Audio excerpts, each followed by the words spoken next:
and thank you for joining us on this episode of Discover Your Real Estate Career.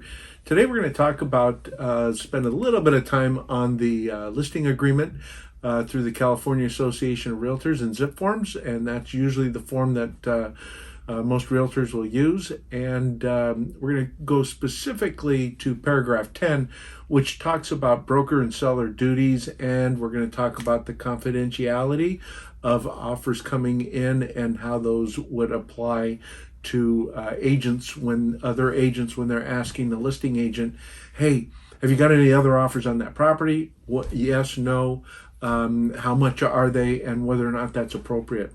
So if we look at paragraph 10 of the residential listing agreement, it talks about broker and seller's duties. And in there, what are the responsibility, authority, and limitations? And in there, we agree as brokers and agents to exercise reasonable effort and due diligence to achieve the purpose of the agreement, which is to lease or sell the property, unless seller gives broker written instructions to the contrary.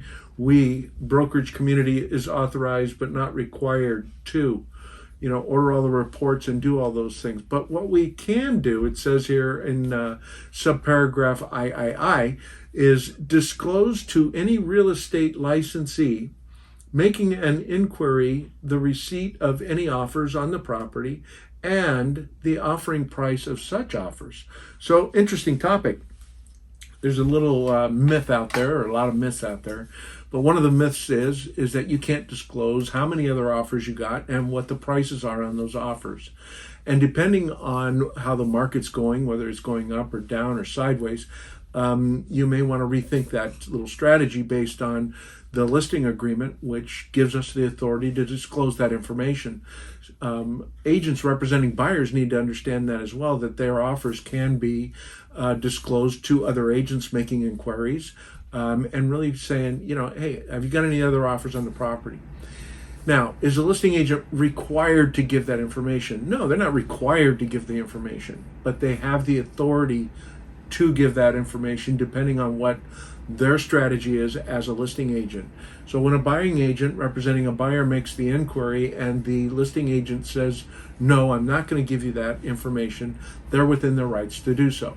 However, they're also within their rights to give that information. So some listing agents misinterpret the rule. That's where the myth comes in, that they're not allowed to give that information. And the only time you wouldn't not be allowed to give that information is if there was a confidentiality agreement in writing prior to sending that offer over. So that happens with folks in the entertainment industry, the sports world, to where they want to be confidential in their offer between the public.